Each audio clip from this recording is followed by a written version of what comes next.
Good afternoon, everyone. Welcome. My name is Marilyn Shannon, and this is the Breaking Free Show. And thank you for being here today. I know that your time is precious. And as always, I want to help deliver the best shows there are, that we will all find our freedom and experience life to the fullest. And today is going to be that kind of day. All right. So just remember, anytime during the show you want to call in, you are welcome to. You have an open invitation from me to call in anytime you want, no matter what. Just call in at 919-518-9773, or you can come in on Skype voice, and that is computers. That's the number, that's plural, the number 2, voice, anytime you like. And we also have a chat attached to our show. Just put your name, nickname, whatever you like, and you can comment, ask questions in there as well. But please, please, please, please, please remember that I love it when you call in. So don't forget. So before we get on with our show and I introduce my guest, I want to say hi to Amnon, who without him, oh my goodness. Hello. How are you? Fine. How are you? I'm good. And you? What's going on? Nothing's going on. Everything good? Yeah. You're very cheery these days. No complaints. Good. Well, that's good. That's good. Well, even if you did, I'd listen. Okay. And sometimes, even in those complaints, we find our golden opportunities, don't we? And it's all part of the lessons that we get to learn in life and Yep. through our observing and all that kind of stuff. And you know what? Sometimes lending an ear to somebody is exactly what that person needs. So anytime you have a complaint, you can bring it here. Okay, so let's get on with our show. And please don't forget, you can call in anytime you like. So today our guest is Dr. John Teske, and he has a sense of humor. He's got lots to share. He is a former professor, rock and roll professor, they say. He likes beer, I know, and he has a lot of things to share with us. And we're going to share a whole bunch of things, and maybe not in that order. So welcome, John, to our show. Well, thank you for having me. This is going to be a blast. It is going to be a blast. So, in your words, tell us who you are. Well, like I say, I was a professor for 37 years, which was a great life, but it's also breaking free in a way to be past that, to be being able to do some less scholarly writing, to speak to writers and to interviewers of various kinds about the stuff that has fascinated me that I can just be thinking about all the time now. And I write a roughly 3 times a month blog called neuromyth.com. That's my advertisement. And it's really about neuromythology is about this approach to understanding people by understanding how the stories they tell about themselves and the stories that are told about them engage our brains and engage our emotional lives. And in some sense are the center of how we make sense and meaning out of the world. So telling a lot of stories is a big part of what it's about. And in fact, some of my blogs are autobiographical stories of my own. So that's kind of where I start out. Yeah, I love you're talking my language when you talk stories. Yeah, I know. That's why I'm here, babe. Oh, that's where, we find our humanity, our connection. I mean, I know that who you are based on where you've been, and I want to get on with more of this, but I do, like I've been saying to a lot of people lately, sometimes we don't understand somebody's actions until we understand their story. Well, there's some great stuff. Eric Erickson used to write about this. And there's a sense in which becoming an adult in our society, in Western society generally, means being able to account for your actions as if they had some purpose. And a lot of times you do something, you don't really know exactly why you did it, but then you make something up. And what you make up may be what you remember about it, because we mainly remember in language and stories. So a lot of things that happen, we only remember because we put it in storied form. That's probably true of our dreams. If you wake up from a dream and don't tell the story or write it down, it goes away pretty fast. But if you tell it, write it in a journal, tell it to somebody else, tell it to your partner, tell it very quickly, then you can retain it in a way you couldn't otherwise. And I think that's true about much of our lives. When a little kid's growing up, there's something called infantile amnesia, where kids actually can remember and have familiarity with lots of stuff. But it's when they start telling stories about themselves that they start having a memory of their own lives. And the funny thing about those stories is they really start out with someone else telling them to you about yourself. So I think one of the really interesting things about the stories of our lives is that the root of them, the basis of them, it probably starts in stories that your mom or dad told about you that you only remember because they've told them a zillion times. So do you consider yourself like the story scientist? I think there's a lot of story scientists around there. I think I'm one of the people that's able to focus a lot more on how that engages emotions. I think emotions are always stories. They're put in a kind of scripted form, and we learn those different scripts in different cultures in different ways as we grow up. Learn to tie particular bodily feelings with particular images and particular situations, and we develop a repertoire of those things. But it starts out with things we're being told by other people. Emotions are amazing to me. I mean, you think about a little kid expressing emotions, and you know exactly what they're feeling because nothing's hidden. Everything that they are feeling is expressed immediately on their faces. So it's really easy to tell what little kids are feeling. How did you ever learn the words for your emotional life? You learn them because they were obvious to the people around you that could then name them and give you the vocabulary to talk about a life that then only later starts to get hidden, starts to become more interior, starts to become more private. And I think a lot of the stuff about our lives, about what we think is interior versus exterior, are things that we've taken into ourselves, learned about, and then it becomes part of our well, we think of it as a private life, but even that interior life isn't as private as we think. And I think that's one of the interesting things about the kind of revolution that happened in the early part of the 20th century, where until that point, people thought a lot that our introspections, what we think about when we think about our own minds working, is privileged, that nobody else has access to it but you, and incorrigible, that you can't be wrong. And it turns out with Freud and with depth psychology that neither of those things are really true.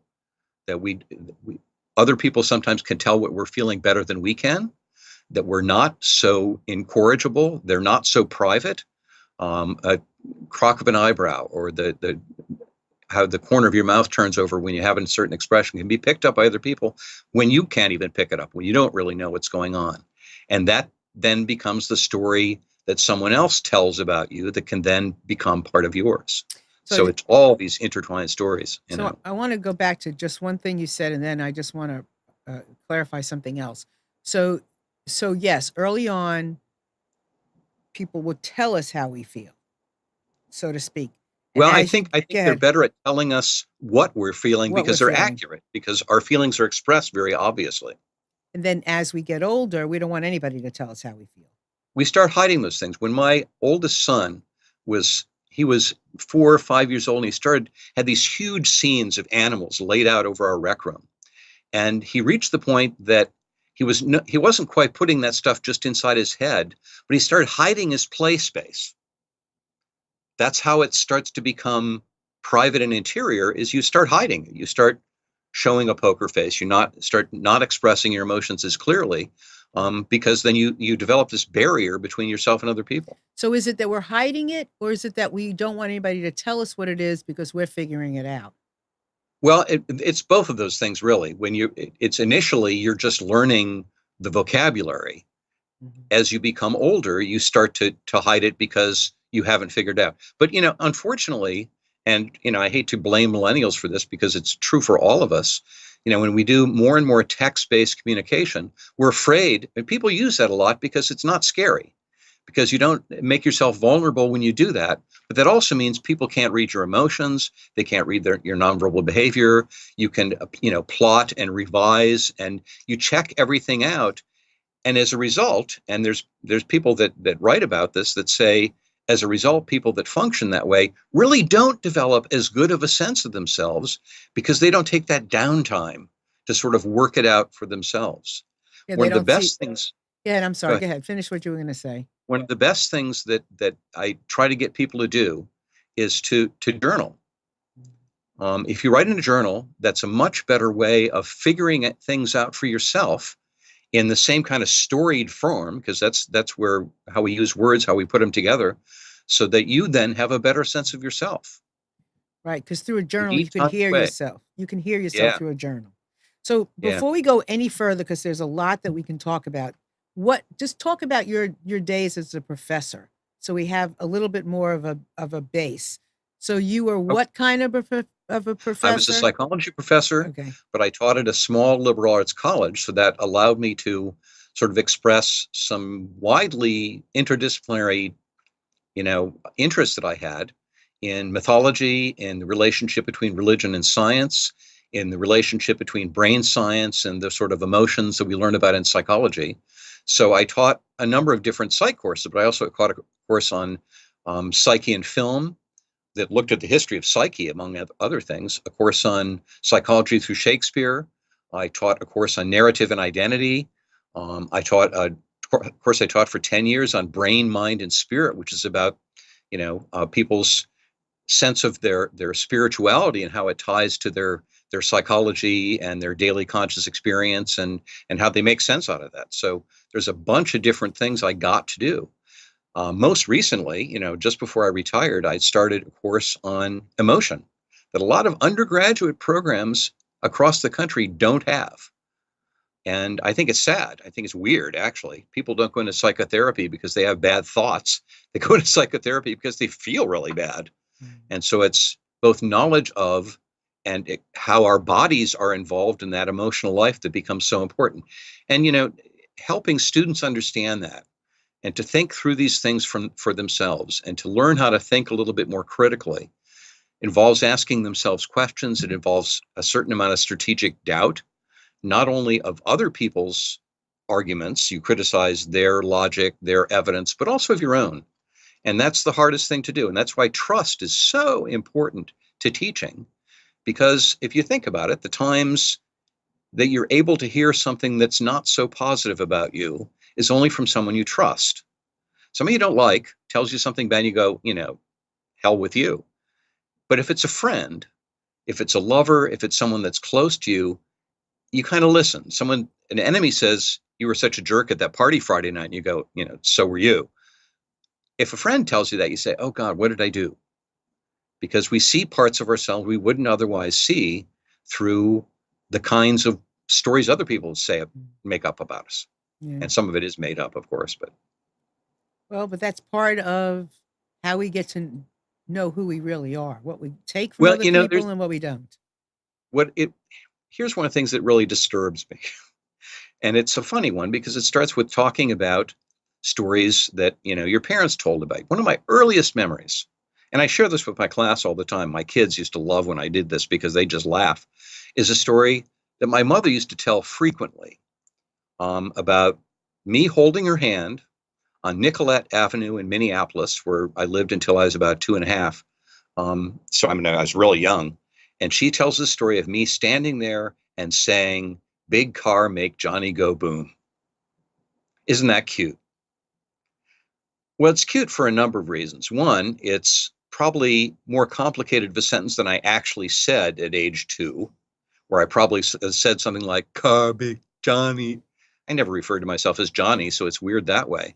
But the other thing is, when I remember this, that my mother probably told bragging to relatives and friends about how linguistic I was, that when I remember that, my visual image of that is standing about 10 feet behind, seeing this little boy looking up toward his mother. Well, if it's a memory of me standing 10 feet behind, was I having an out-of-body experience or what? No, in fact, a lot of your memories are that way. If you think about them, think about what the camera angle is, about where your perspective is on the story. You see yourself in the scene. Well, that's not just a record then, is it? If you see yourself in the scene, it means you're reconstructing it. It means you're putting it together. The interesting thing about that big car, make Johnny go boom memory is as the years have gone on, the little boy in that picture looks more and more like John Kennedy looked at his father's cortege after he's assassinated. That little kind of cap he had, that little jacket. When I was recently giving a talk about this, I actually looked up some of those old pictures and found out it wasn't a black coat and hat. It was only black because I remember it from black and white TV. It was actually a bright blue coat, but that's not part of my memory. But it's you add these things to your memories, later on as they go on. I never thought about it that way. And I know that what happened isn't real to some degree, and what may happen hasn't happened yet, so it can't be real. So the only thing we really have is in this moment, but in every moment, right, it changes in a second. Yeah. So You also have all of the layerings of all the stories that have accumulated over years and years and years that have formed both who you are, how you are, what kind of stories, where do your stories come from? They can come from, Bible stories. They can come from mythology. I mean, you ask a class full of students who their favorite Disney princess is, and everyone, even the guys, have their favorite Disney princess. And you can learn a lot about them by asking them, well, why that one? You get the nerdy reader types, and it's always Beauty because Beauty was the reader. My daughter, first time I took her to Disneyland, not Disney World, and she was a little bit older by the time I took her. And she really wanted to get the autographs of all the Disney princesses. And she especially wanted to meet Beauty. So she goes up Beauty has her own store. And you get to meet her and talk to her and get her autograph. And my daughter goes up to Beauty and wants to know what she's been reading. Because Beauty of Beauty and the Beast was the breeder. She had a book all the time. And the poor idiot sorority girl with a caked on makeup just gave her this completely blank look because she'd read nothing. And her most recent reading was a magazine. My daughter was so disappointed because her identification with Beauty was because Beauty was a reader, and so was she. Wow. So interesting story. Very interesting and very interesting. Oh, and so I just want to remind everybody once again, 919-518-9773. Please feel free to call us.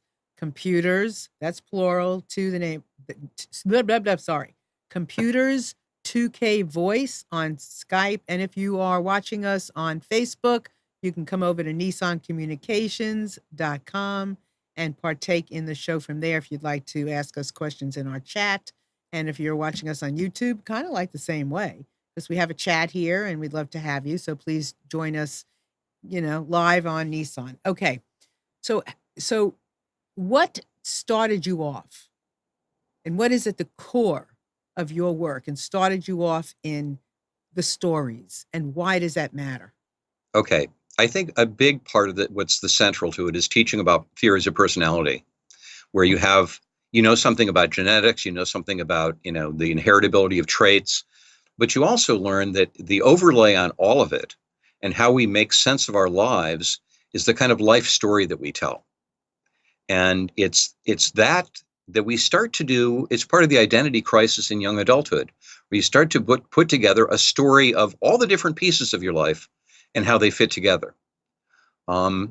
It got more interesting, and this was not long after I'd become a professor, that an old friend of mine, we were having a long conversation one time, over beers at some pub, and he was asking me, if I hadn't become a professor, if I hadn't gotten my doctorate, what would I have done? And I said, I didn't know. I didn't think the doctorate was that important. I figured I'd live some kind of intellectual life.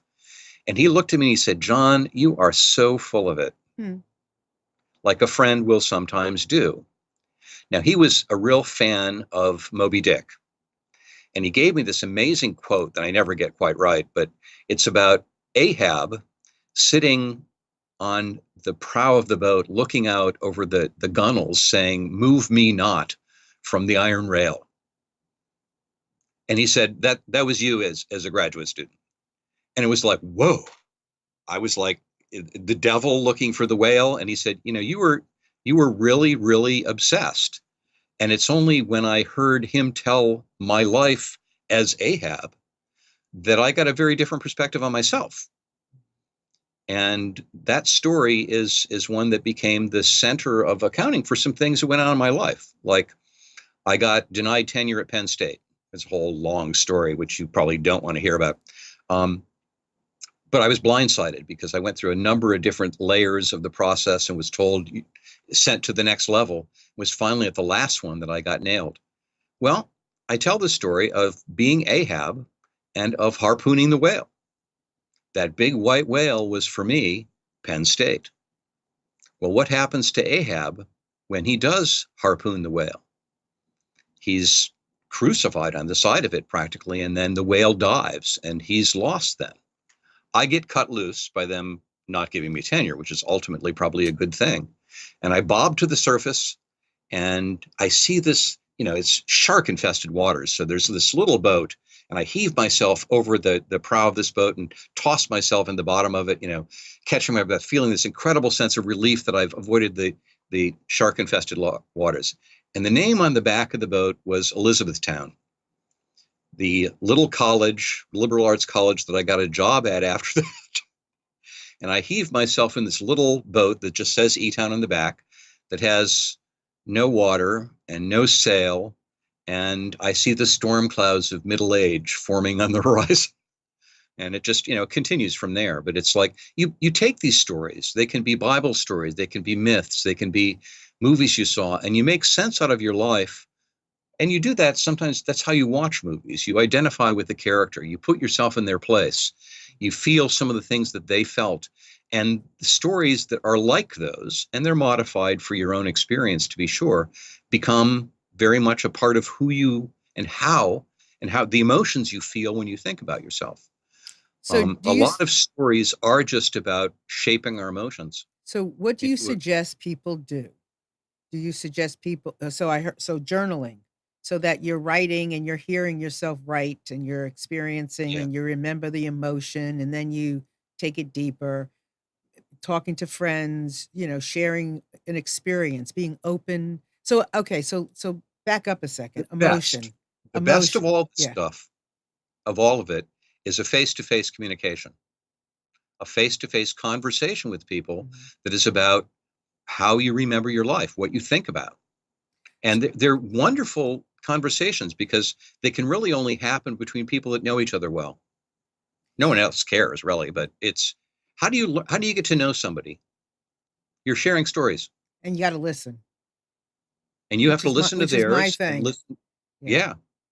And you learn about where somebody else has been. So who's been Ishmael instead of A. Right. And you mentioned emotion and the importance of emotion, because so when you hear, as let's say you and I are friends, right? I hear emotion in your voice about something or in something you're doing. I get to ask you a question. Sure. I get to ask you a question about that emotion that you're experiencing. How'd that make you feel? How'd that make Why'd you feel that way? Right. When else have you felt that way? What are you going to do about it? Right. And then the story can come from there. Yeah. Right. Or well, go ahead. In some ways, I think this is, you look at the evolutionary history of human language use and human storytelling, and there's a sense in which our brains kind of explode. I mean, the frontal cortex gets really huge. There's something called a homeobox gene that just controls the growth of the neural tube, and you leave the end of it turned on longer. So you get this huge frontal cortex that the rest of our mammalian, emotional system really can't handle. How we handle it is by shaping things into stories. A story has a difficulty, a problem that you have some emotional response to. There's a tension that builds to a crescendo, to a peak of passion and arousal, and then there's some resolution. And we may need to put things into that form in order to remember them. So back to Erik Erikson again, who I think I talked to you about before. Yeah. The identity crisis of young adulthood, there's a lot of people that have done research on it, and they describe it as this crisis because they did research on college students originally, and people describe themselves as going through a choice, a crisis, and a commitment. But then you interview those same people 10 years later and they say, what crisis? Why? Because in order to remember something, they had to put it in this kind of crisis language because that's how you put something into a story form. That's how you remember it. But they look back now and they say, oh, no, that was inevitable. I would have had to end up this way, or something close to it. But let me tell you about, what I'm going through now. So, John, let me interrupt you a minute because I got several. So first of all, do most of us, would you say, process in the form of pictures? I think almost everything we do is visual, and I don't think that every culture is necessarily as visual as we are. from the kind of Greco-Roman tradition. I think the Semitic tradition was far more about sounds. But you know that when you put things into words, you hear the sounds in your head. And And you I see think, the picture I mean, of it's a course, story. The story seems like a picture to me. it's all in story form. There's a wonderful new book out by Antonio Damasio, who's one of my favorite, researchers in the brain and neuroscience. And it's called The Strange Order of Things. Mhm. And he basically says that that's, our being able to form images and invent them in some cases is just, that's the stream of thought. It's all in this imagery form. But there's a second layer, and that's the layer of language and storytelling that allows you to move in and out of that stream of images, move along different pathways, bring other images to mind that words allow you, and stories in particular, allow you to do, because it's probably the story form that allows us to remember and to have voluntary control over which of those we bring to mind. And we all have our favorite stories. Right. If you have aging parents, you learn that they tell the same stories over and over again. We probably all do to some extent, because when we get to know someone, they're getting to know our most important stories, our basic repertoire of stories.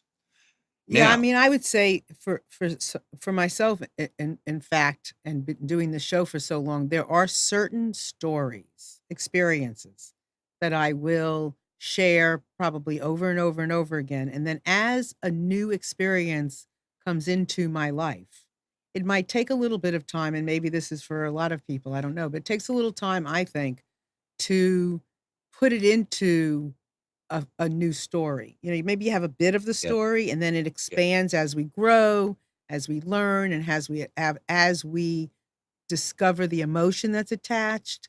And it's a constant, that chapter will keep on going yeah. indefinitely. Oh, Well, oh it yeah. turns out that some of the healing for Hmm. people with like PTSD comes from storytelling. I mean, they have a bunch of images that don't make sense, that they really can't put together in meaningful form. People can really remember some horrible, nasty things happening in their lives, and they remember it as being in the past. But until you put it into story form, that stuff can come up like it's happening right now, like it's happening over and over and over again, and you're back in Iraq, or you're back in Vietnam, or what have you. And there's a guy that wrote a book about this called Achilles in Vietnam, that talks about the importance of making those things meaningful that otherwise weren't, by putting them into story form. But we're all doing that all the time. Some things happen and it's only the ones worth telling. I mean, Right. you go on vacation and it was a wonderful vacation. You sat on a beach and drank mint juleps every day. Mhm. Boring. You have nothing to share with your friends when you get home. If there was, well, we were coming back from Las Vegas, my wife and I, and the plane got diverted to Denver because if someone got sick on the plane, they need to have emergency landing. That's a story where just, some of the other stuff is just boring. Right. And it's having it and being able to tell it as a story. Sometimes we put ourselves in not such good situations because it makes a better story.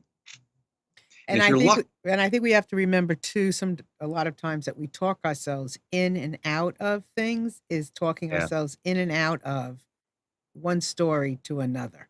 And so, Well, go ahead. when you think about that notion of having this basic repertoire of stories, here's the really scary thing. You think about a story that the more you tell it, the better it gets, right? You modify the story a little bit. You look a little bit better every time you tell it. There's some interesting details, and the ones that have a better effect on your audience you keep, and the ones that don't you drop. Being a college lecturer, you change your lectures every week because of that. And you keep the good stuff and you drop the stuff that doesn't work. Same thing with stories about ourselves. Now, here's the problem. The more often you tell a story, the more confident you are that that's what really happened. But the more unreliable the story actually becomes, because you import more and more things from other situations, from movies, from other experiences that maybe weren't part of what actually happened. I told a story for years, and it doesn't paint me very well. It's a story of being 5 or 6 and breaking one of my little brother's collarbones. And in the story that I've told for probably 20 years, I am so angry, like you can sometimes get at a sibling, that I wanted to hit him.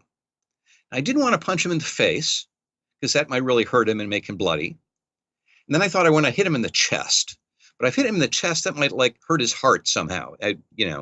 So I just hit him on the shoulder as hard as I could and felt the bone snap. And part of the what makes that such a good story is the sound of that bone snapping. Oh my God. Well, I've talked to my brother about this, and he has no recollection of this happening. And I'm not sure, the more I think about it, whether I really am the one that broke it, or whether I was supposed to be watching him and he fell down.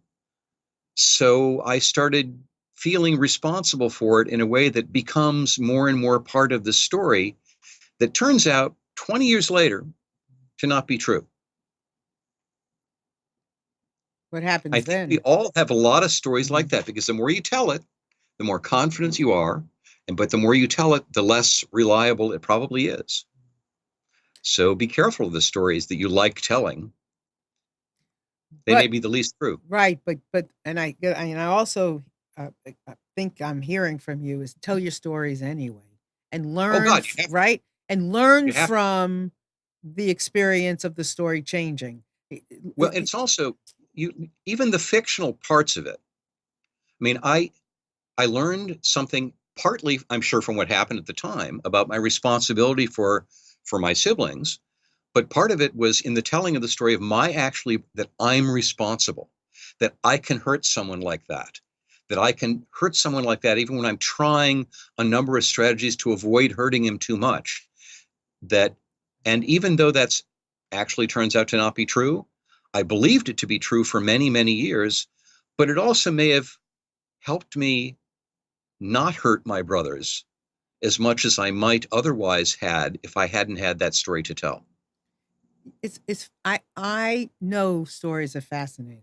I love people's stories, and I love hearing my own stuff and hearing my own stories and listening to talking about this. And I'm sitting here, I'm thinking, well, when you hear that discrepancy, it's really important to listen into the discrepancy to find out where it came from. Why is there a discrepancy? Go ahead. I gave a talk at a conference of nonfiction writers, which includes a lot of people that write memoir.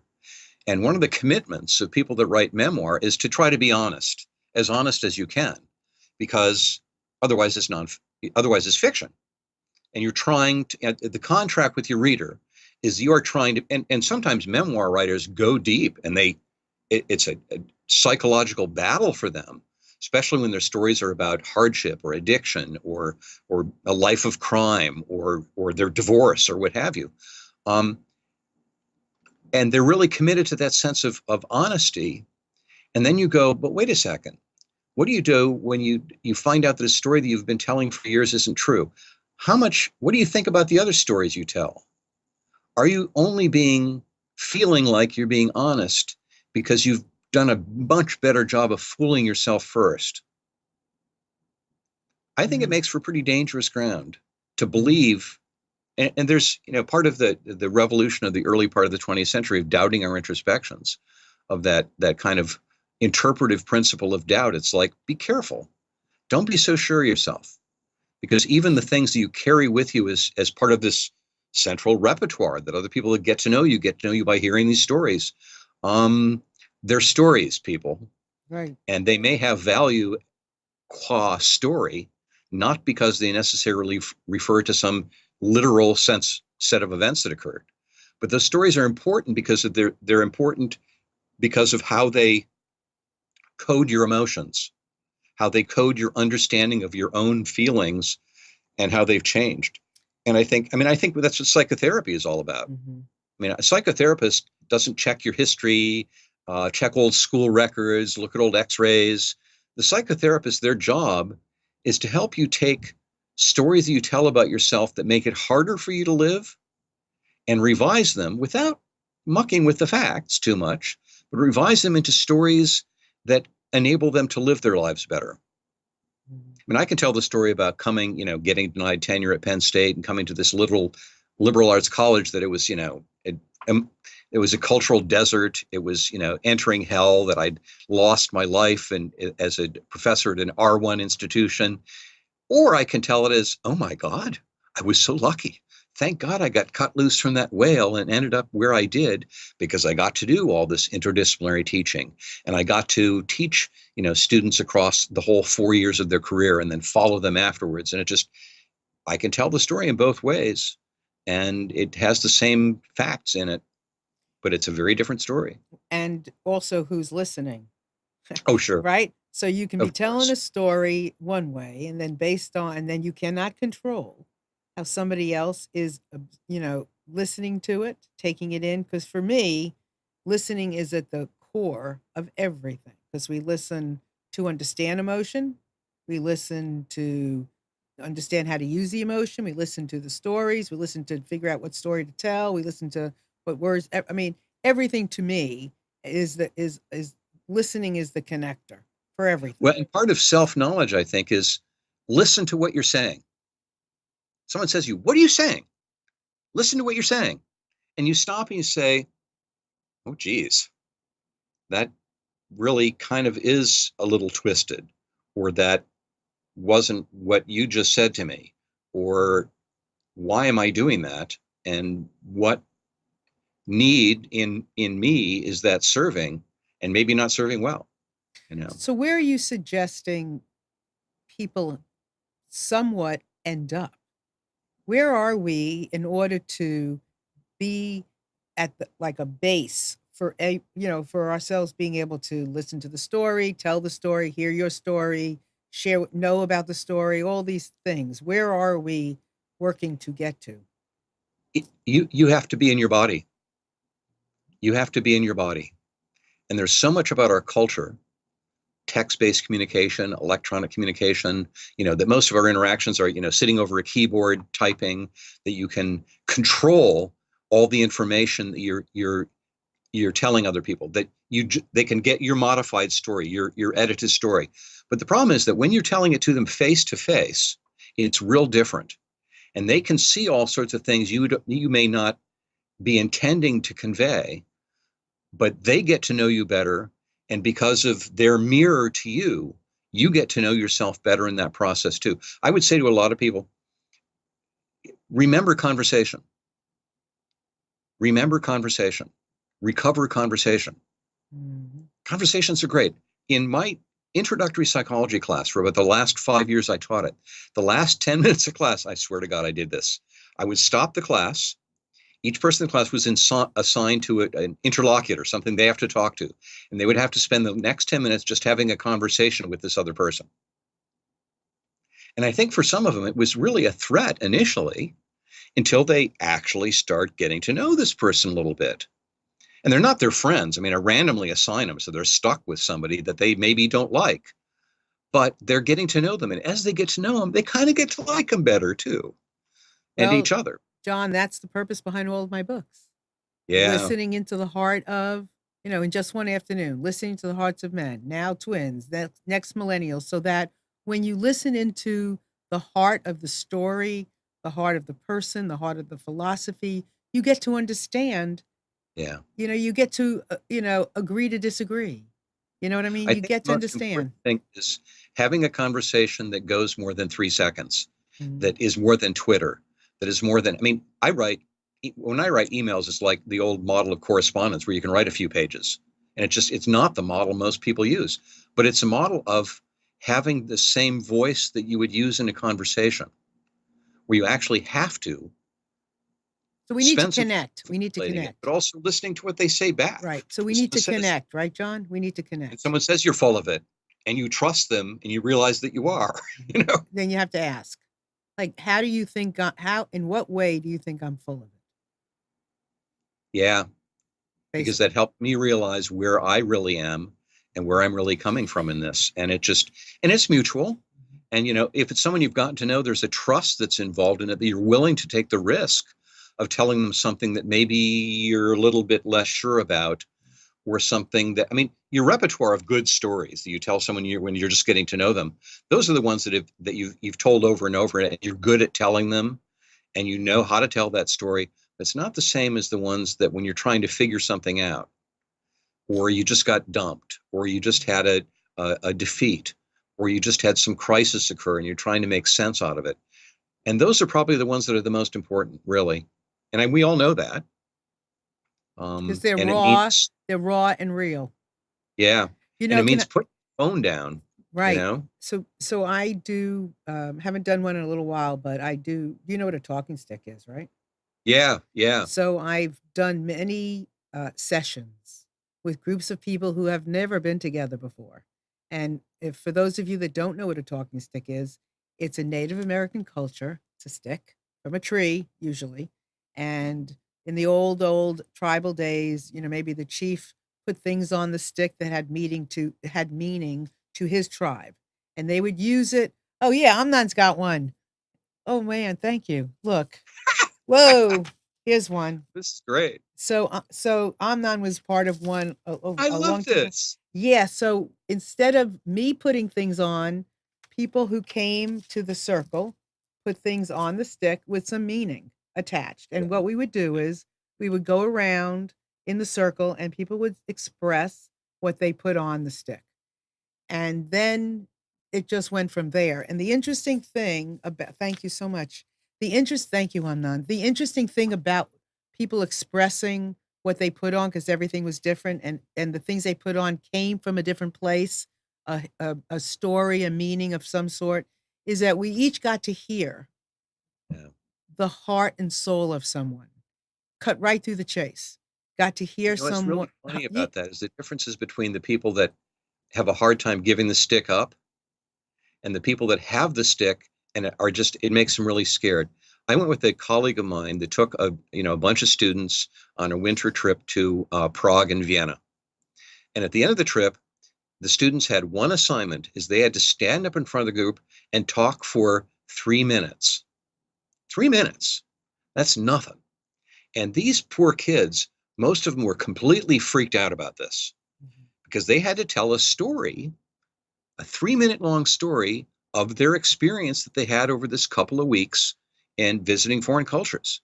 And you learn more about these kids from these 3 minute stories at the end of the trip than you really did from a lot of just watching them on the trip, because you're seeing how they're trying to put it together. And some of them Exactly. are amazing. Exactly. And in this circle and in every circle I've been a part of, when people don't know each other, it doesn't matter whether they do, it doesn't matter. They hear a piece of somebody they never heard before.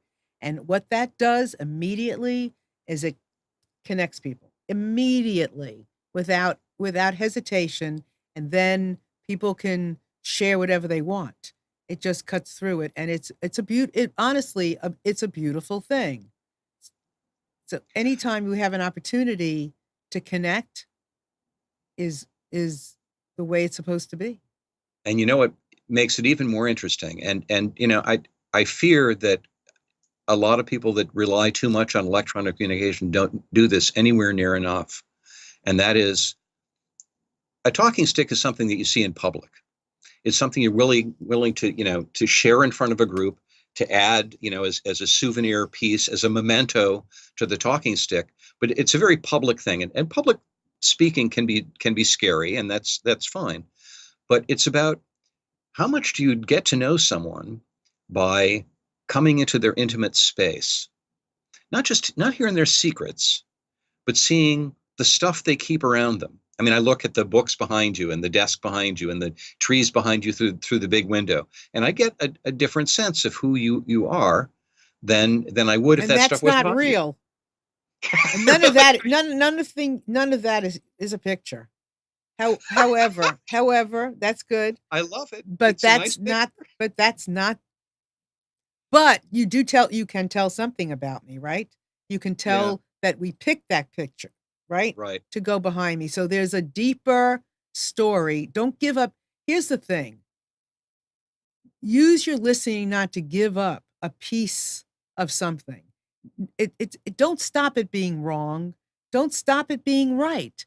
Don't stop at any of those things when you have an opportunity to engage and understand somebody. Don't stop anywhere. Allow your listening to be perked. Allow your ears to kind of go, whoa, what? And let yourself go deeper with things, because he could have just stopped and was okay, move on to the next subject. But this tells you something about me. Yeah. And that's what you want to know, right? I thought it was a little bit weird that the desk right behind you is empty. I'm going, is she in a room with two desks? But Nope. you're not. It's just a picture. Well, I am in the room with, well, sort of kind of two desks, but they don't look like that. So Right. that's good, because you Yeah. don't leave, and don't leave. And I notice a lot of times in the connection that people have when they're communicating with each other is they communicate with their own assumptions, and be ginger with that. I mean, if you hear yourself having assumptions about somebody, put it out on the table. Yeah. Ask in a lovely way, Yeah. find out what's going on. Is this what you're trying to say? Yeah, Yeah. absolutely. I mean, these are, these are things we all do, and I guarantee you, there's nothing that anybody really does that somebody else doesn't do. No, we're all the same in that way. And no matter how weird or how twisted you think your story is, there's that old thing that therapists say all the time. If you think somebody's not crazy, you don't know them well enough yet, because in fact they're just as crazy as you are, probably Yeah, you in just don't different know ways. when. Yeah, you just don't know when they were crazy. Yeah, Maybe yeah. not in this moment. Maybe they were crazy last week. You should Well, have the other seen thing is, me last week at the grocery store, right? yeah. What's your hopes, John, by the work you do? Well, I think in some ways the hope is that I will continue to do the same sort of thing that I did as a professor, but that theoretically, reaching a wider audience that doesn't have to, pay $40,000 a year to do it. It's about giving it away. It really is. And what is And I it you're think there's giving? it's giving the my own experience, my reading, my knowledge, but it's also having used that reading and that knowledge of psychology and emotion and the brain to understand my own life better in a way that other people can also do that. Understanding, which emotions are more subtle, which ones are less escapable. I mean, one of the most simplest things about anger, for example, is there's a lot of people in a lot of cultures, if they get angry, they act on it immediately. Well, emotions aren't right or wrong, they just are. What you do about them is what's right or wrong. But you have to learn to recognize them first. You say, okay, I'm really pissed. Now, what am I going to do about it? It can energize action, it can make you do hurtful things, but it also tells you that you've had some sense of violation. And you have to then ask yourself, and therapists will often ask this, anger often hides a fear. What's the fear behind the anger? You're angry about something because you're afraid that something's going to be taken away from you, that someone's going to find out something about you that you don't want them to know, that some sense, some story, some image that you have of yourself is being threatened. And those ego threats are the ones that get you the angriest of all. But there's all these different emotions that have different functions. I mean, one of the most scary emotions to me is the emotion of disgust, because disgust is one of the hardest emotions to counter condition. When you experience disgust with somebody or something, you reject it. You just want it away from you. You don't want to think about it anymore. You don't want to look at it. You don't examine it. You just want it apart from you. And unfortunately, we're living in a culture that more and more often people use that disgust as a way of distancing themselves, of not engaging, of being less tolerant of other people. And there's some really simple things about disgust. I mean, there's wonderful studies that are done that have people, if you do a disgust manipulation, you show someone one of those plastic, dog feces things, and that's disgusting. And people, or you do a cleanliness manipulation, you have people wash off their hands with just one of those wet wipe towels.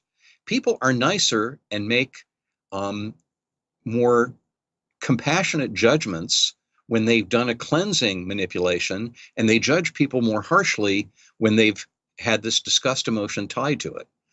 Our sense of how people smell, of the things people do. I think a lot of the response to homosexuality, which thankfully is largely lifted, is people's disgust at the thought of what these people do. So Well, they are you like it. looking to, and let's get into a little bit of marketing. Are you looking to sell a book? Are you looking to coach people? Are you looking for people to come to hear you? What is it that how are you looking uh, to do this? And what is it? Okay. I've only been retired for a year, so I'm working on it. Okay. The start was to work on how I develop the content in writing the blogs. The next step is to do a much fuller job of doing, the recorded versions of those. I mean, I obviously, I like speaking in front of an audience. That's one of the things I liked about teaching, and I like about, speaking engagements. But there's also a sense that the way you reach more people, I think, is often, it's not just the video appearances get old. The the the technology for doing the recording fades. I mean, look at an old VHS tape, and they look like my face probably looks now because I couldn't get the camera working right. But those fade, and the written stuff is the stuff that gets sustained. Now, the conflict I have, of course, is that being able to read what somebody writes means you have to be able to hear their voice too. So I think maybe what my goal is to figure out some different ways to do this. I got an idea for you, John. Okay, Are shoot. you ready? Yeah. I think you should do a show. I don't know.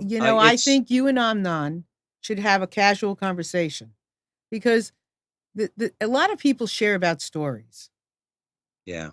Oh, a lot of people, you know what? I started loving stories probably, Amnon and I go back a long ways, but I would say 15 years ago, maybe Yeah. 16, 14 years ago. And then because of understanding, and it was because I started having a listening practice, I started being aware of stories. And then I did a newsletter with people's stories in it. And I realized people were really interested in men's stories over women's stories because the ones that got opened the most were the men, not the women's, because we didn't know that much about how men were feeling, thinking, whatever. Right. But people's stories at the water fountain. I mean, put all this together, and stories are huge. I love them, and to be able to talk about them in a lot of the ways that you have, and to welcome people to talk. I'm just throwing it out there. Yeah. You might consider. I my wife and friends have told me, I really need to put this, the recorded versions along with my blog so that people can just listen to them in their car. And the millennials I've talked to have said that a lot of them wouldn't take the time to read and wouldn't necessarily take the time to watch either. Right. But they're willing to listen. Now, a show's more fun. Because it's more fun and it's engaging in the moment. That's true. So people can be listening, they could be doing whatever. And the other thing I've noticed with doing some work on other things, people may watch a video that's taped, and we get a lot of people to, on YouTube and all, but they don't not necessarily listening and watching to the whole thing. Yeah. People are fast. And I'm just saying, I have a feeling, and and I know that you might do very well. I think you would do really, having a show with people talking about stories and sharing stories in real life. That really is worth thinking about, because I think I also very much like, talking to people, not only in, standing up in front of an audience, like in a classroom or giving doing a speaking engagement, but doing this kind of thing. And when you're doing the talking head, this is like how conversation occurs. And that might actually be more fun. Well, I am not perfect by no stretch. I am not. I don't go to the hairdresser before I come, and I don't go to the makeup artist before I get here.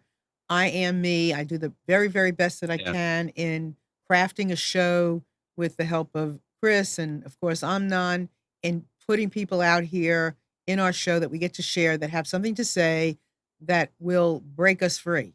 Stories are huge, right? So, but I do this as me. Yeah. And that's the part of stories in the delivery that is so important, is that I am an example. Yeah. I'm the experiment, and we get to learn from each other in our experiments.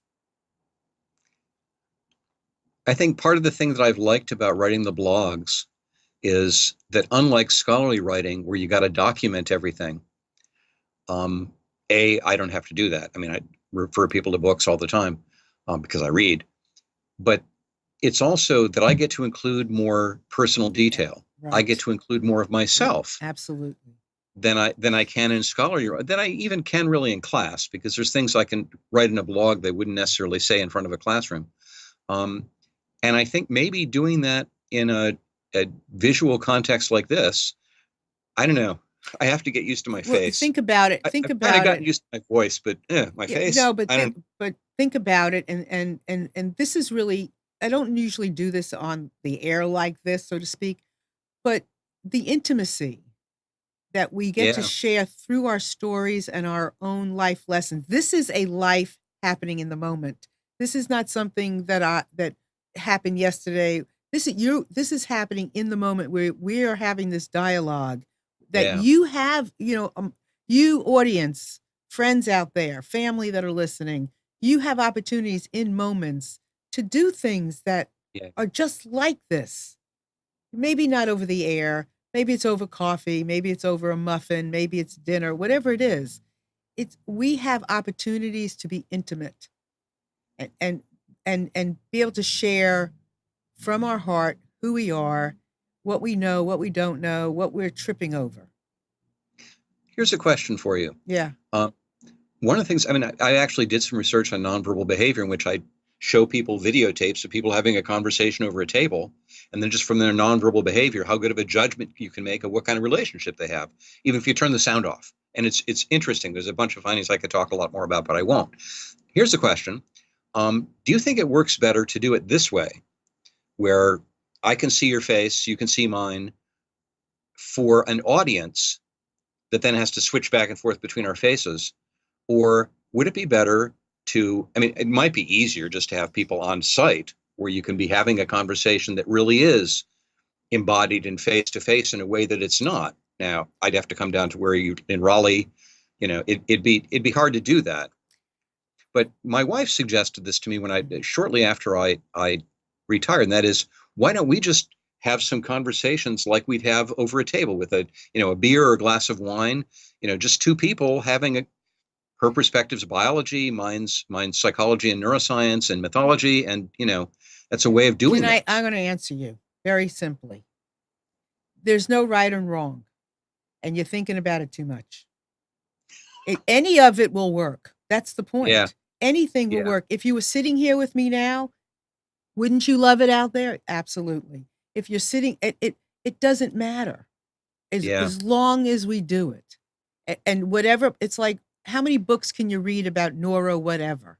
yeah, I mean, there are a million books out there. One yeah, book is going to make a difference to one person. The second book's going to make a difference to the other person. That's all great. It all yeah. matters. And we get too hung up sometimes on how it looks, what's going to be the best way, what's not the right way, whatever. We don't need to do that. All we need to do is just do it. Do your Well, best to say it I'm and then getting go I'm ahead. getting better.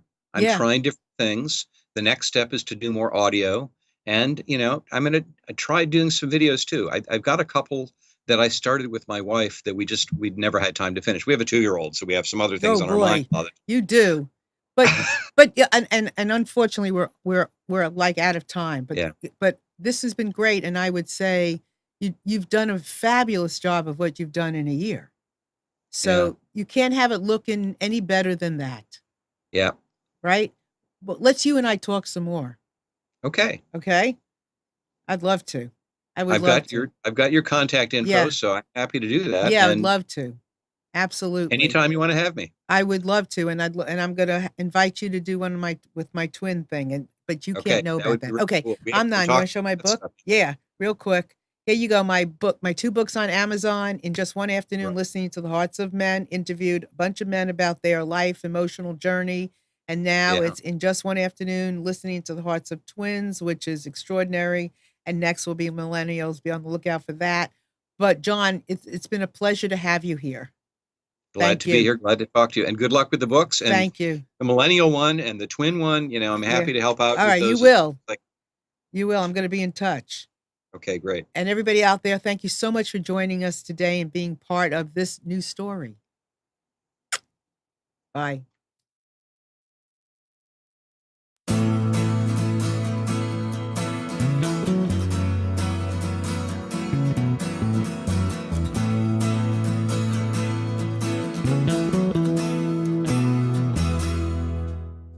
You are tuned to the Nissan Communications Network.